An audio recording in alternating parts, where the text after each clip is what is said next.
Amorim Silva Cândido de Araújo defende hoje Valdemir Joaquim de Santana. Vossa Excelência tem 1h30 para apresentar a tese defensiva. Excelentíssima doutora Eliane Alves Marinho, juíza presidente do primeiro Tribunal do Júri da Comarca de Natal, meus cumprimentos iniciais. Excelentíssimos senhores componentes do Conselho de Sentença, que vem fazendo excelente trabalho junto a este Tribunal do Júri desde o início desta pauta de julgamentos que ocorreu na semana passada, meus cumprimentos iniciais como juízes de fato que são hoje. Excelentíssimo senhor Dr. José Edimburgo de Castro Nogueira Filho, digníssimo promotor de justiça, que honra a carreira de promotor de justiça, que tem um alto senso de justiça, e quero dizer, doutor, que é mais uma vez uma honra dividir esta tribuna com Vossa Excelência.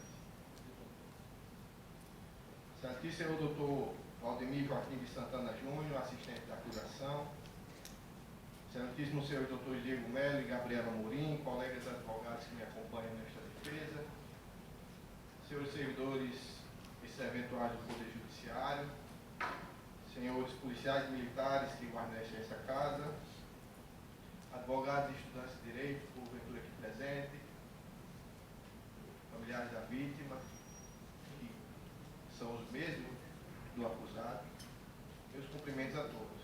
Quero cumprimentar especialmente o senhor Valdemir Joaquim de Santana, que há 5 anos vem cumprindo uma pena antecipada.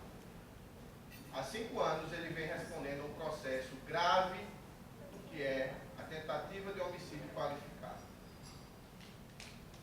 Todo mundo que coloca o nome dele na internet vê esse processo. E para um homem de bem, isso já é uma pena por si só. E que também está hoje submetido ao julgamento, sentado, como já disse muito aqui, doutor Arnaldo França, que muito atuou nesta tribuna, defensor público aposentado, inclusive tem uma placa em sua homenagem aqui atrás de mim, como já disse ele várias vezes, está sentado neste maldito banco dos réus. É uma pena por si só para um cidadão de bem, porque todo mundo que entra por aquela porta e olha para quem está sentado ali, excelente, vê um pretenso criminoso. Não sabe quem é, não sabe o que aconteceu. Só pelo fato de se sentar naquela cadeira, já é uma humilhação e um constrangimento, e uma pena, uma verdadeira pena antecipada. Meus cumprimentos, senhor Valdemir. Minhas senhoras e meus senhores, reuniu-se o egrégio do primeiro Tribunal do Júri desta comarca para julgar Valdemir Joaquim de Santana, unicamente pelo fato ocorrido no dia 5 de dezembro de 2010, às 20 horas, um domingo, nesta capital. Deus nos ilumine para que a justiça seja feita. Antes de entrar na matéria defensiva, propriamente dito, eu gosto sempre de fazer algumas considerações sobre a função do jurado. Estamos hoje aqui, excelência, na parte mais democrática do Poder Judiciário, que é quando a sociedade, os seus representantes, julga outro membro da sociedade. Vossas excelências hoje estão representando a sociedade natalense, estão julgando o senhor Valdemir, membro dessa mesma sociedade. Não é um juiz togado que irá julgar, são vossas excelências, de igual para igual, como tem que ser. Primeiro, para que vossas excelências cumpram a função de jurado, é necessário se desamarrar de alguns preconceitos existentes na sociedade. Existe um senso comum falso na sociedade de que todos que respondem a um processo crime é porque é culpado de alguma coisa, é porque alguma coisa fez, é porque deve ser condenado. E absolutamente isso é mentira, isso não é verdade. Eu tenho 8 anos de advocacia, mais 5 anos como estudante de Direito, e ao longo deste tempo eu já vi centenas de casos de absorção. Não é incomum um acusado de um processo criminal ser absolvido. Então a primeira coisa que vossas excelências têm que se despir é deste preconceito que porventura alguém invente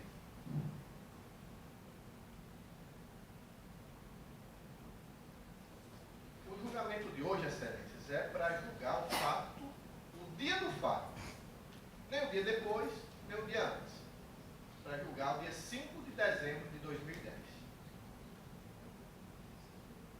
Só o que o acusado fez e o que ele pensou e qual foi a sua intenção é o que vale para o julgamento de hoje. Não interessa o que a vítima achou, o que a testemunha achou, o que interessa é como é que o acusado pensou naquele dia. E Vossas Excelências só tem duas maneiras, aliás, de saber como é que o que é que o acusado queria com aquela atitude. A primeira maneira é perguntando, obviamente. E a segunda maneira, e essa acredito que seja mais eficaz, é se colocando no lugar do acusado, no momento do disparo, se imaginando naquela dinâmica de acontecimentos, para então pensar, se fosse eu no lugar dele, teria pensado o mesmo que ele disse que pensou? Teria agido da mesma forma que ele agiu ou não? Ou como ele agiu era porque ele queria a morte de alguém? Vossas Excelências então tem que se colocar no lugar do acusado para julgar com isenção e imparcialidade. Pois bem, Excelência, feito esses esclarecimentos com relação à função do jurado, eu sempre digo isso porque não é obrigatória a formação no curso de Direito para ser jurado. São membros da sociedade. Alguns de vocês podem ter formação, podem ser estudantes, mas não é obrigatório. Então, eu sempre faço essas considerações iniciais. Quem é que está sendo julgado aqui? É um bandido? É uma pessoa perigosa? Quem está sendo julgado aqui, Excelências, é Valdemir Joaquim de Santana. Um homem hoje que, com quase 80 anos de idade, em 2010 ele tinha 75. Um homem que teve 3 filhos, criou e formou os 3 filhos. Uma é médica, outra é funcionária pública federal e outro formou engenheiro, depois ele se formou advogado. O Valdemir é um homem que jamais teve um processo judicial, que jamais entrou em uma delegacia de polícia em toda a sua vida. A única mácula que Valdemir tem na sua vida é este processo que está sendo julgado hoje. Porque fora isso aqui, ele jamais conheceu sequer a justiça. Mas quem é seu Valdemir? O que é que ele faz? Seu Valdemir é médico, passou a vida então salvando outras vidas. Seu Valdemir é oficial da Marinha, aposentado. Passou parte de sua vida servindo a pátria. E o senhor Valdemir é professor universitário aposentado. Passou parte de sua vida ensinando futuras gerações a arte da medicina. Eu não consigo imaginar um currículo melhor. Um homem dedicado ao trabalho, um homem que se preocupou em criar os filhos. Às vezes acontece isso.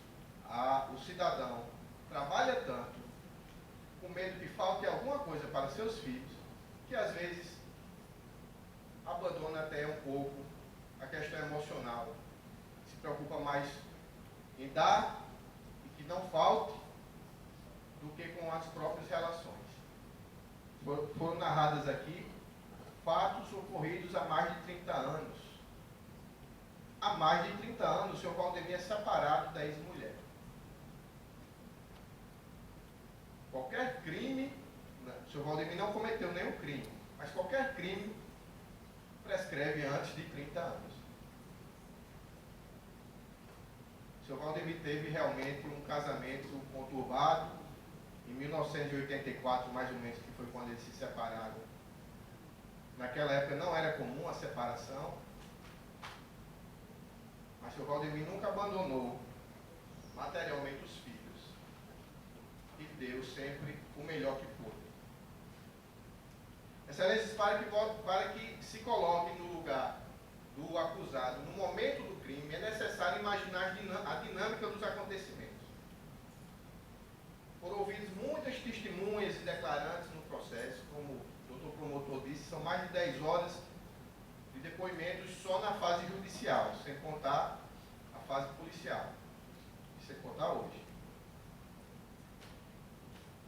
Mas as versões de acusação e defesa são muito parecidas.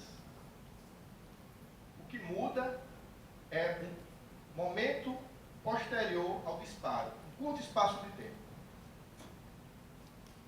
Eu vou narrar para que Vossas Excelências se insiram nesse contexto e pensem, se fosse eu no lugar de seu Valdemir, com 75 anos de idade, morando só, teria agido da mesma forma, de forma diferente, é condenável o que ele fez, e ele queria a morte do filho, principalmente. Porque se para qualquer pessoa cometer um crime precisa de um motivo, para cometer um homicídio precisa de um motivo maior.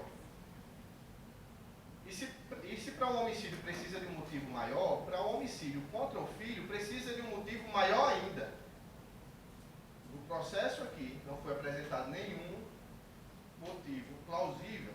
Somente Júnior veio dizer que seria vingança da família depois de 32 anos, naquela época 27 anos, depois de 27 anos de separação. Mas chegarei mais à frente. Era um domingo, o senhor Valdemir havia comprado o apartamento de frente do dele, e ele passou o dia com o marceneiro, foi ouvido aqui, que se confundiu, porque faz 5 anos esses fatos, a pessoa sem instrução, e pode ter se confundido, estava no sábado, no domingo, o fato é que ele estava lá no dia do fato. Ele disse que estava. Dona Cesária confirmou que estava. O senhor Valdemir falou que ele estava. E o senhor Valdemir passou o dia fazendo reparos em portas, porque ele havia comprado o apartamento da frente. Deuri disse na delegacia que tomou café, almoçou e jantou com o Valdemir. Dona Cesária também tomou café, almoçou e jantou com ele. O senhor Valdemir é um homem ainda depressivo. Existe nos autos, foi lido pelo doutor promotor, laudo psiquiátrico dizendo que ele sofre de depressão. E ele naquele dia estava especialmente deprimido. Eu lhe disse aqui que ele tomou uma ou foi 2 doses de caipirinha.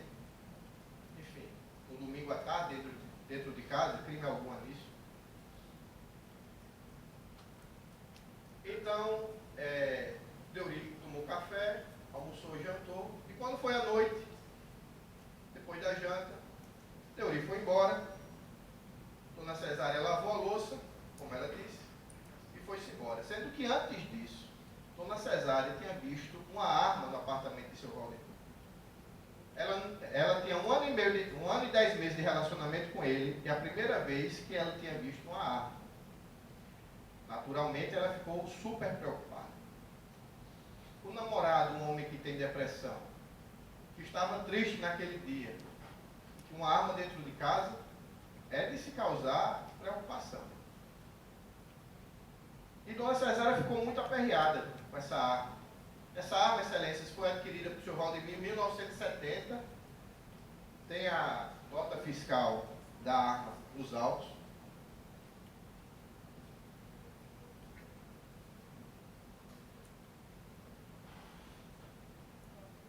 Daqui a pouco eu encontro a folha da nota fiscal que tinha nos autos. E essa arma ele adquiriu em 1970 após uma pessoa tentar entrar em seu apartamento, em sua casa. As crianças ainda pequenas, e um homem tentou entrar em sua casa, ele pegou a faca de cortar bife e foi defender a sua família e o seu patrimônio. E o homem então correu, ele ficou com medo do homem voltar no outro dia armado, e por ser oficial da Marinha naquela época, comprou uma arma e registrou na Marinha. Lembro que estamos em 1966, 1970.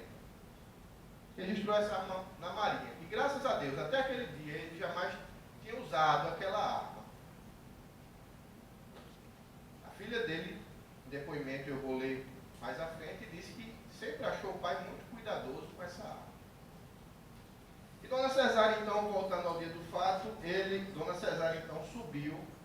o seu próprio apartamento, que ela mora em outro apartamento no mesmo edifício, Alto do Juruá, e ligou para Júnior, filho do senhor Valdemir. Por que ela ligou para Júnior? Júnior era o único filho que o visitava, que o dava assistência, que tinha amor pelo pai.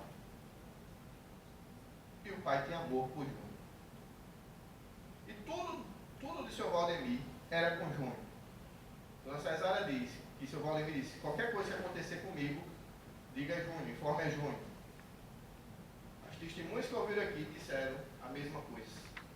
As filhas não visitavam o pai, justamente pela relação conturbada que se encerrou o casamento com a mãe. Mas Júnior, mesmo assim, visitava o pai. E tinha laços de pai e filho com Valdemir. E Valdemir com Júnior. E Dona Cesária, então, ligou para Júnior e disse, Júnior, seu pai está com a arma, está depressivo, venha conversar com ele, para evitar que ele faça alguma coisa. E Júnior não deu muita importância, porque, segundo Júnior, depressão, ele sempre disse que tinha depressão. E que, segundo Júnior, essa arma tinha mais de 20 anos, na verdade tinha 40, e que era tão velha que talvez nem funcionasse mais. E Dona Cesária, então, falou mais uma vez da preocupação, e Júnior, então, resolveu ir até o apartamento Alto do Juruá, prédio Alto do Juruá. Quando lá chegou, Excelências, em vez de telefonar para o pai, pediu ao porteiro que telefonasse para a Dona Cesária. Nenhuma dúvida há nisso. O próprio Júnior confirma, o porteiro confirma, a Dona Cesária confirmou. E Dona Cesária disse, suba no meu apartamento, o Júnior disse, não, desça. O fato é que eles se encontraram lá embaixo.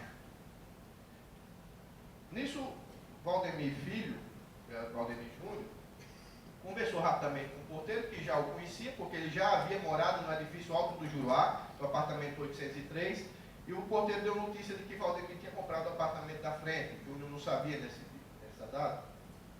Conversaram ali rapidamente, e foi o tempo que Dona Cesária desceu. Se encontraram então na porta do elevador, conversaram mais um pouco sobre o mesmo assunto que haviam conversado por telefone, e subiram até a porta do apartamento 601.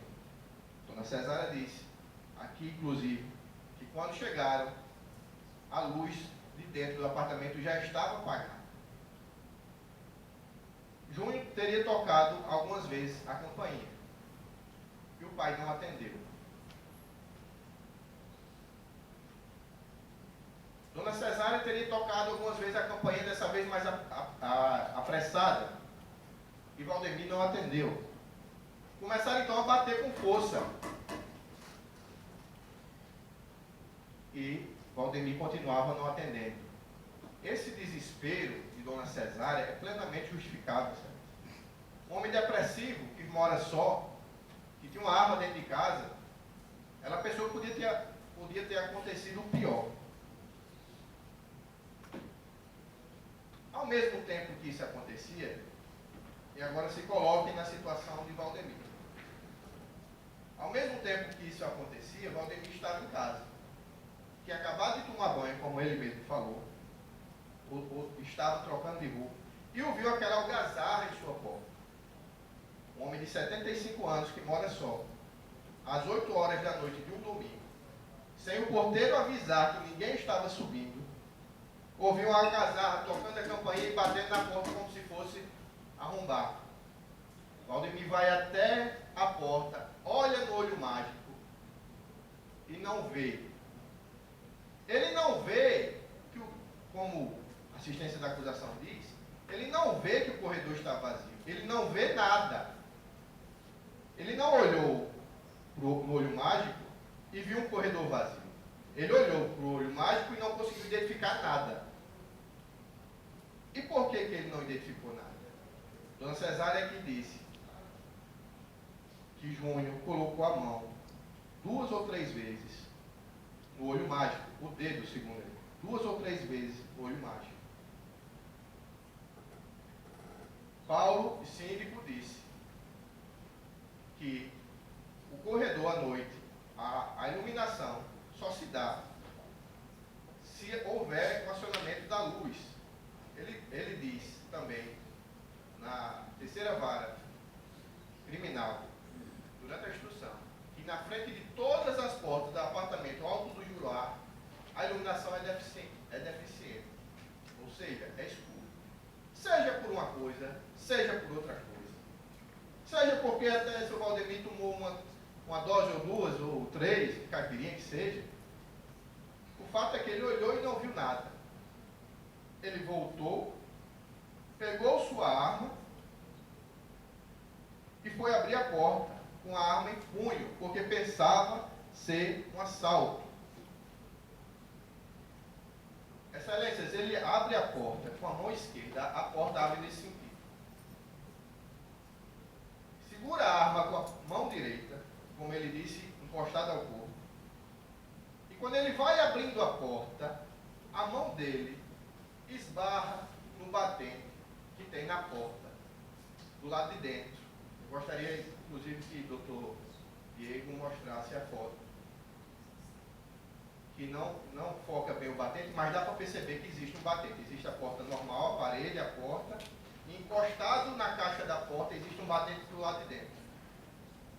Ele então afirma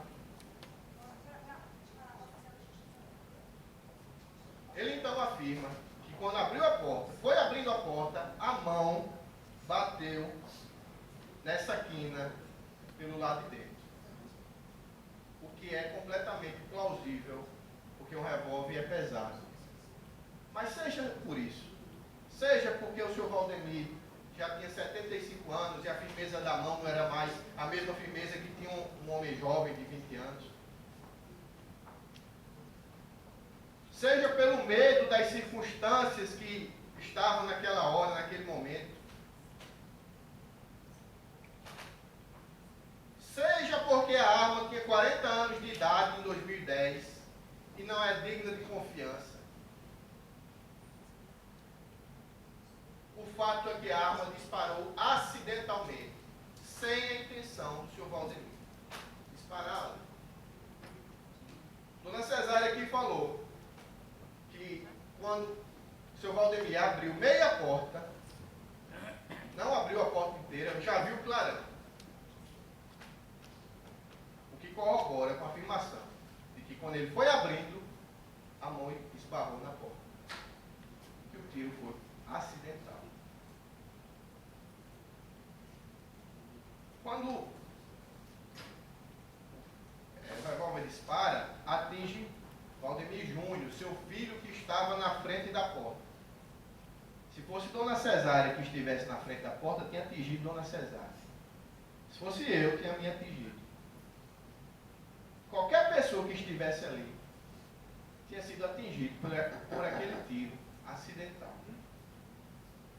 Valdemir Júnior, então, cai ao chão. E é aqui que há a divergência entre defesa e assistência da acusação. Porque eu quero frisar que o doutor promotor não pediu a condenação de Valdemir. O doutor promotor se resumiu a ler os depoimentos. Provavelmente, eu acredito nisso por conhecer o alto senso de justiça que ele detém. Porque não tem elementos nos autos para pedir a condenação por dolo, por vontade. Não está absolutamente nenhuma folha desses autos a vontade de Valdemir atirar no filho. E aqui reside então, excelências, a divergência entre assistência da acusação e defesa. A defesa afirma, com base nos depoimentos de Cesária, a única pessoa além de Valdemir Júnior e Valdemir Pai que estava presente. A defesa afirma que Cesária, ao ver aquilo, foi buscar socorro. Dona Cesária disse que antes de ir buscar socorro, Valdemir Pai ficou paralisado, com a arma apontada da mesma forma, sem se mexer e sem dizer uma palavra. Dona Cesária, então, corre pelo corredor e pede o elevador. E o elevador não abre, porque não estava no andar. Dona Cesária disse, então, que olhou para trás e viu Valdemir Pai na mesma posição de antes, parado, sem dizer nada, e com revólver na mesma posição que efetuou o disparo. Cesário, então, resolve descer pela escada. São 6 andares. Dona Cesária, como foi visto, já é uma senhora. Senhora nervosa descendo 6 andares de escada. Na época tinha 60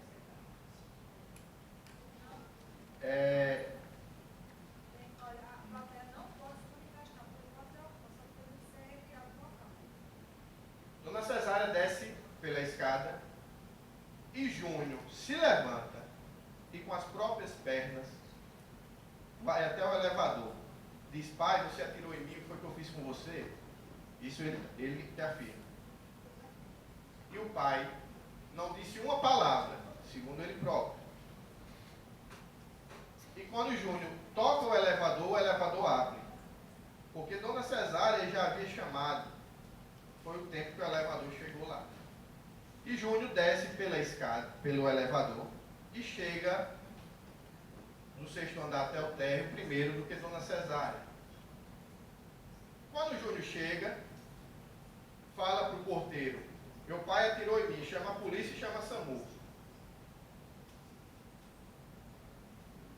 O porteiro disse que ligou para a SAMU e, como era dia de Carnatal, a SAMU não atendeu. E Júnior então partiu para a calçada porque viu uma pessoa dentro do carro. E era uma pessoa conhecida dele. E ele vai até o carro e essa pessoa, que era um vizinho, o leva para o hospital e ele é atendido e, graças a Deus, é salvo. Nesse meio tempo, assim que Júnior entra no carro e vai embora, Dona Cesária chega até a portaria, como disse o porteiro, cansado. Tudo que eu estou dizendo aqui, excelências, eu vou ler trechos de depoimentos que vai confirmar, para que fique claro que não é a defesa que está dizendo, são os autos que estão dizendo.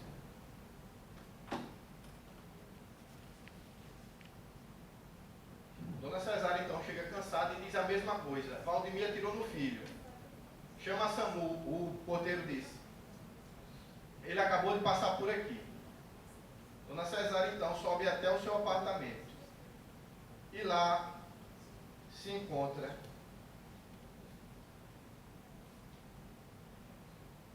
com Renilde, que foi ouvida aqui hoje. E Renilde disse que ela chegou lá apavorada, tentando discar para o síndico, que além de síndico é policial rodoviário federal, Paulo Ataíde, que foi ouvido aqui.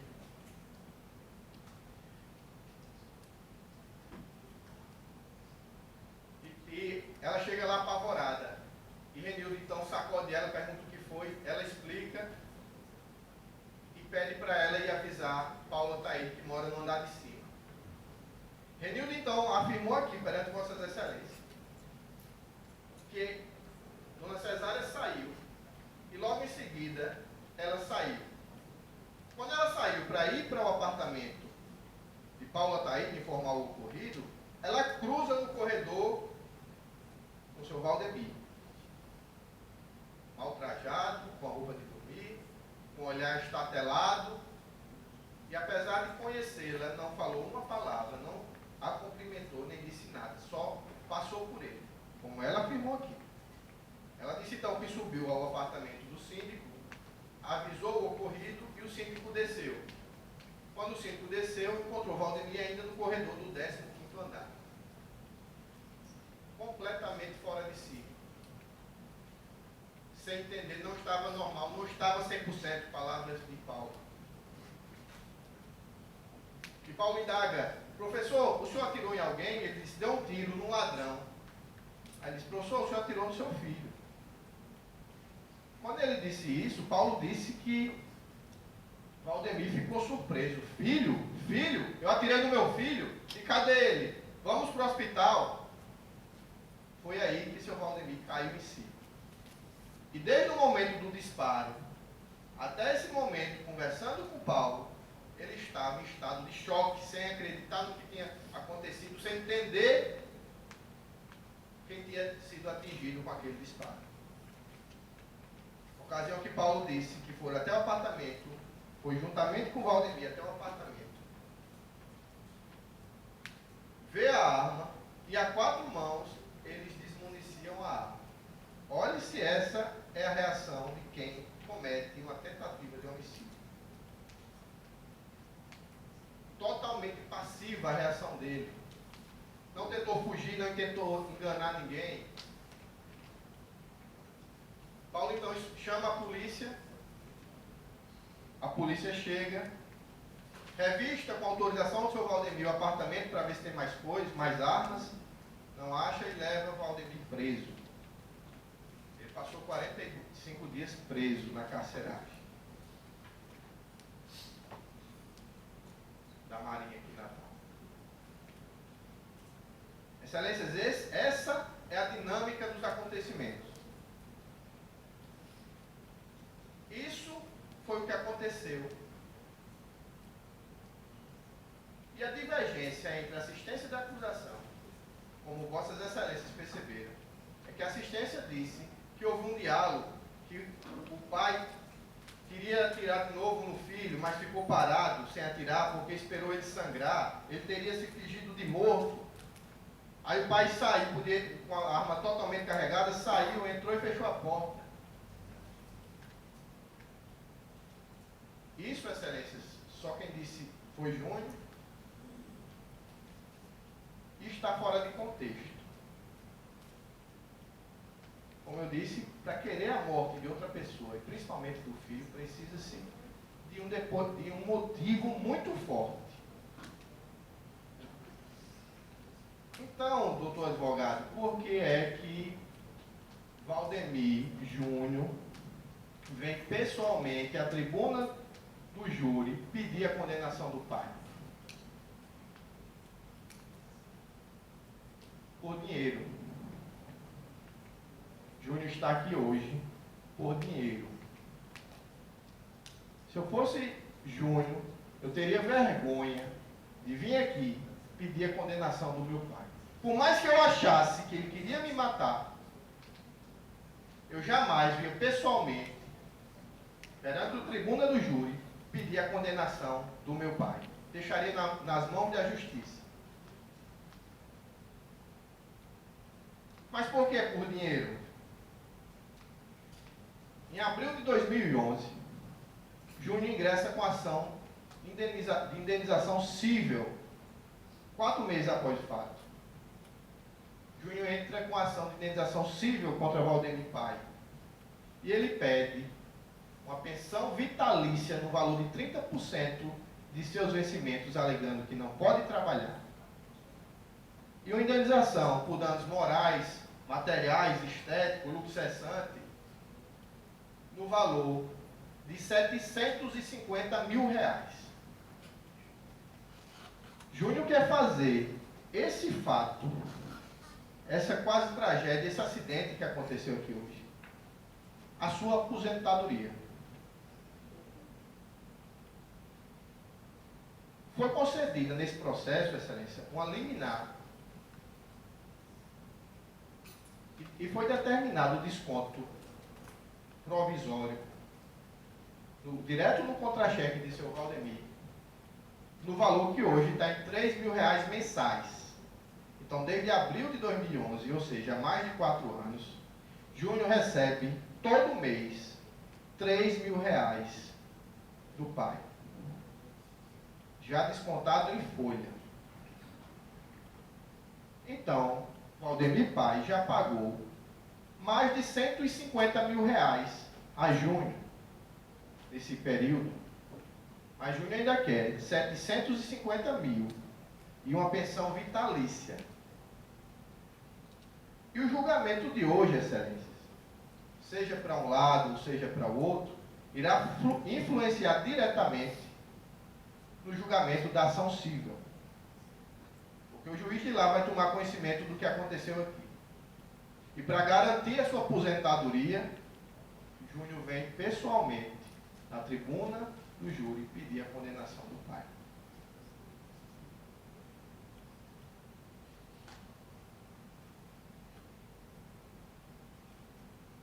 Ele disse que não pode trabalhar, um dos motivos dessa indenização, dessa pensão vitalícia, que ele não poderia trabalhar. Eu juntei aos autos mais de 10 atas de audiências que Júnior participou como advogado, trabalhando na Justiça do Trabalho, no Juizado Especial. Mas eu não vou nem ler nenhuma, porque Vossas Excelências viram com os próprios olhos Júnior aqui hoje trabalhando. Júnior pulando, Júnior se escondendo, se abaixando aqui. Quer prova maior que ele pode trabalhar?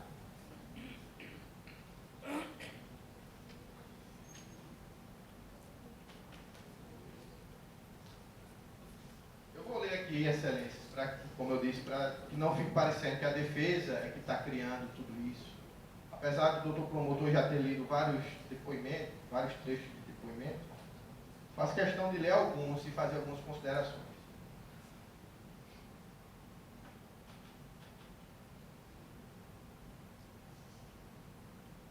Em juízo, Júnior, vítima, disse, quando chegou no apartamento, disse: ligue para a Cesária para eu falar com ela, para ela explicar o que realmente estava acontecendo.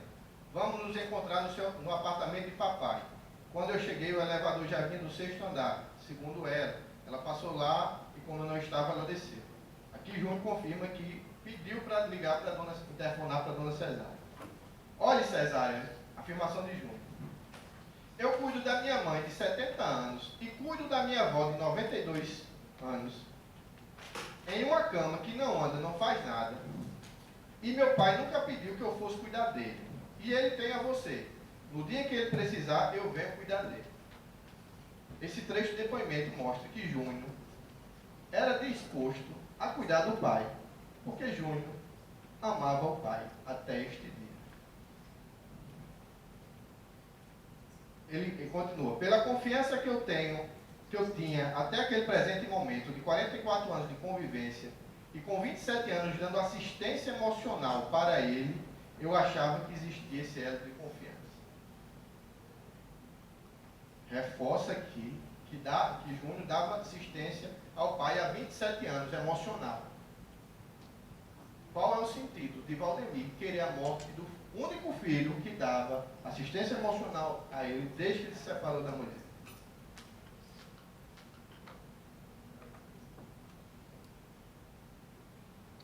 Ele disse: eu nunca esperava aquela atitude. Quando disparou, já me vi ao chão. Eu disse: mas rapaz, você atirou em mim, o que é que eu fiz com você? Ele ficou parado, não tremia, não esboçava qualquer reação. Ele ficou parado, não tremia e não esboçava qualquer reação. Depoimento de Júnior. Juízo, ao juiz da terceira vara criminal, doutor Ricardo Procópio. O que corrobora com o estado de choque que entrou seu Valdemir logo após o disparo. Ficou parado, não tremia, não tinha qualquer reação.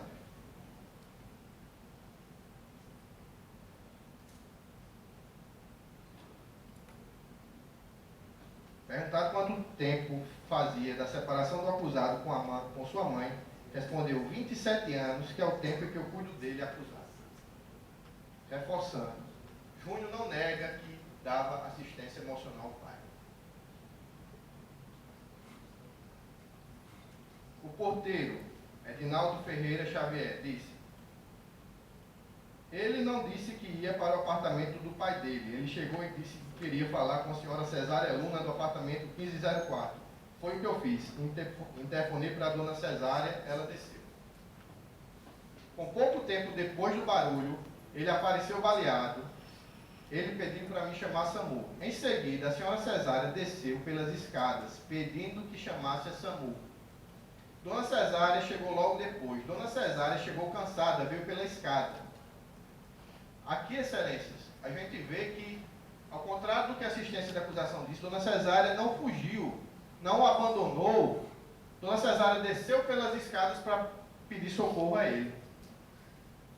O porteiro afirma isso, que assim que Júnior chegou, passou, que ele chegou primeiro pelo elevador, Dona Cesária chegou cansada, porque veio pelas escadas, dizendo o que tinha acontecido para o porteiro chamar a SAMU. Foi quando o porteiro disse: não, ele já passou por aqui. E ela, Cesária, perguntou: e cadê ele? Eu respondi: ele já passou.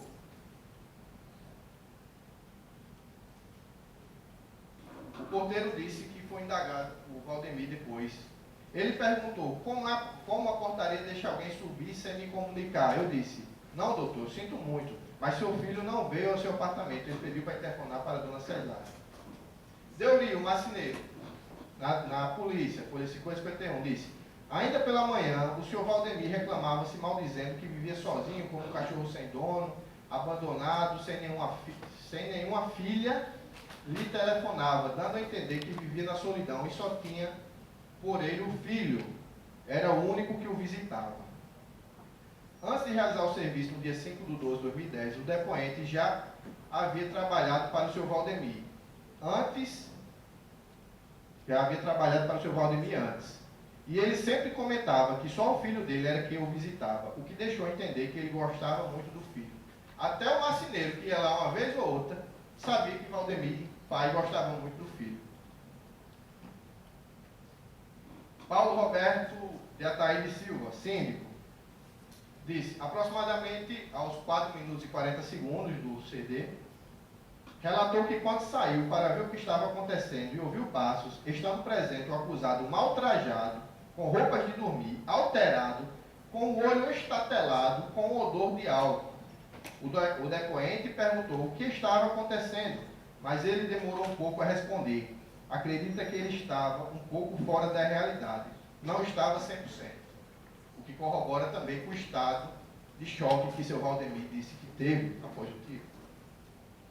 Eu falei, professor, você atirou no seu próprio filho? Ele ficou um tempo parado e disse, filho? Eu atirei no meu filho. Onde é que ele está? Eu não sabia. Ele ficou assim um pouco e disse, eu quero ir ao hospital. Eu disse, professor, onde é que está a sua arma?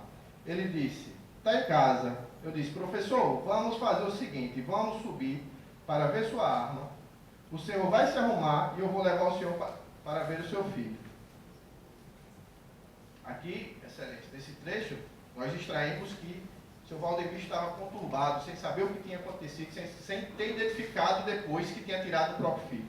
Pensava-se ser um ladrão.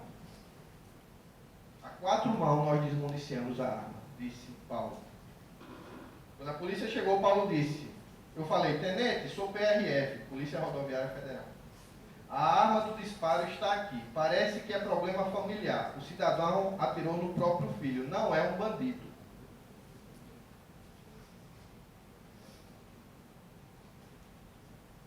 Ele repetiu, Paulo, essa mesma história que já havia repetido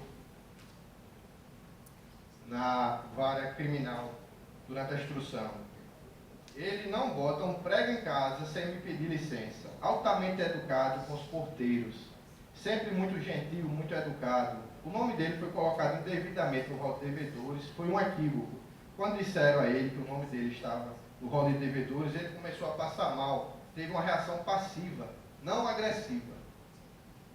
Todo mundo diz que Valdemir é uma pessoa passiva. O laudo psiquiatra, o psiquiatra que consta nos autos, diz a mesma coisa, que ele não apresenta nenhuma agressividade.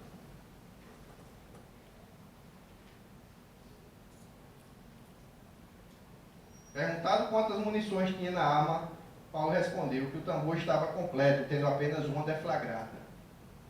Aqui nos dá a certeza de que a arma estava totalmente municiada e se ele quisesse disparar mais vezes, teria disparado mais vezes. Ele se mostrou surpreso. Primeiro ele falou que atirou, deu um tiro num bandido, num ladrão. Nós descemos, o porteiro falou e eu inquiri. Ele se mostrou surpreso. E por fim ele disse, à noite é deficiente a claridade na porta da frente de cada apartamento do condomínio Alto do Juruá. Aqui, no dia de hoje, ele disse que é necessário ligar as luzes das pontas do corredor.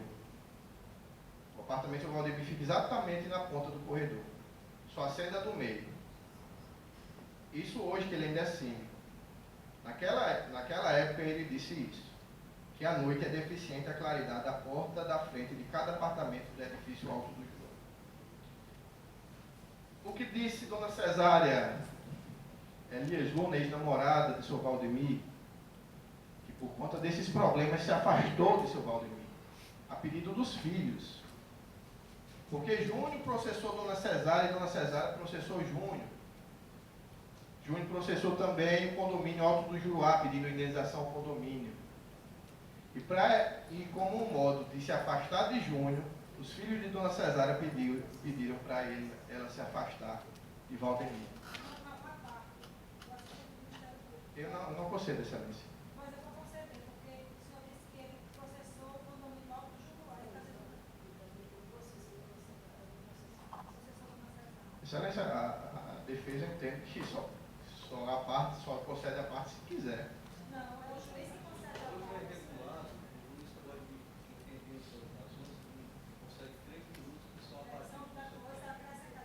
Perfeito, então peço para acrescentar 3 minutos. Porque, sim, o senhor está na parte?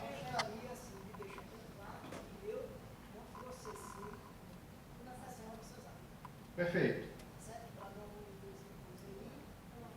Pronto. O senhor processou o condomínio, pedindo indenização ao condomínio. E processou o senhor Valdemir também, civilmente. Só quer dizer que não processou. Perfeito, eu só estou perguntando. Pronto. Eu não gosto de conceder a parte, Excelência, porque quebra. Como eu ia dizendo, eu não gosto de conceder a parte porque quebra o raciocínio. E Júnior aqui falou, o doutor Júnior falou várias inverdades aqui e eu fiquei me coçando para apartar, mas eu não quis. Por quê? Para não quebrar o raciocínio dele. Alguns exemplos de mentiras que foram ditas, que não constam em nenhuma página dos autos, doutor, e se constar, me apartei, que o seu irmão morreu por falta de assistência material do pai. O pai trabalhava para os filhos e o irmão morreu por falta de assistência. Isso não consta em nenhuma folha nos autos. E se eu estiver errado, me diga a folha que eu olho. E várias outras mentiras que eu não vou nem... Dona Cesária, então, que não é mais namorada de Valdemir, disse que ligou para Júnior para informar a situação que o pai dele se encontrava, pois ele era o único da família do depoente. Ele era o único da família que a depoente conhecia e que sempre visitava o pai. Até o presente momento, a depoente não sabe o motivo que levou o senhor Valdemir a cometer tal ato, tendo em vista que ele sempre demonstrou gostar muito do filho. Dona Cesária disse que não sabe o motivo. Em juízo, ela disse que ele, acusado, sempre dizia: se eu estiver doente, qualquer coisa, ligue para Júnior. Perguntado se ela ou Júnior chegou a se identificar, respondeu: não, talvez foi erro nosso, nem eu disse, nem Júnior disse. Quando eles tocaram a campainha e bateram insistentemente, nem ela nem Júnior disse: é Cesária, abra a porta. Nem disse: papai, sou eu, Júnior, abra a porta. Eles se resumiram em bater insistentemente e tocar a campainha insistentemente. Infelizmente, Excelência, todo acidente ocorre por várias infelizes coincidências, que quando se juntam, acabam em uma tragédia ou quase tragédia. Por exemplo, se Júnior tivesse telefonado para o pai quando chegou lá embaixo, o pai sabia que Júnior estava subindo. Se Júnior tivesse dito: pai, sou eu, Júnior, abra a porta, ou Dona Cesária, dito a mesma coisa, Valdemir sabia que quem estava do outro lado era Júnior. Se Júnior não tivesse colocado a mão no olho mágico, Valdemir tinha visto o Júnior. E nada disso tinha acontecido.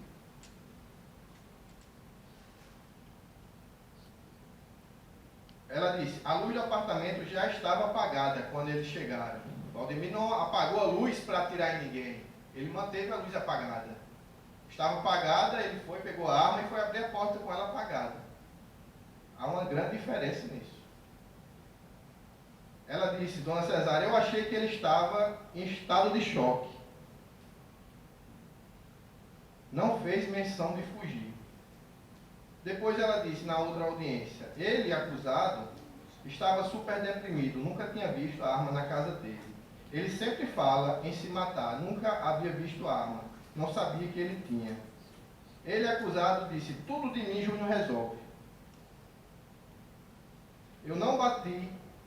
Júnior disse até, durante a instrução lá em cima, na vara criminal, disse que Dona Cesária teria até batido na porta como um código, querendo dizer com isso que Dona Cesária teria atraído propositadamente, que absolutamente não tem nenhum fundamento nos autos. O que Dona Cesária ganharia com a morte de Júnior? Nada. Absolutamente nada Dona Cesária ganharia com a morte de Júnior. E ela disse, eu não bati como um código, eu bati com força mesmo, porque na hora eu pensava, será que ele já atirou nele mesmo? Por 2 ou 3 vezes, ele, vítima, colocou o dedo no olho mágico. Eu disse a ele, não bote o dedo não, porque se ele vier, aí é que ele não abre mesmo. 2 ou 3 vezes, Cesária disse que Júnior colocou o dedo no olho mágico.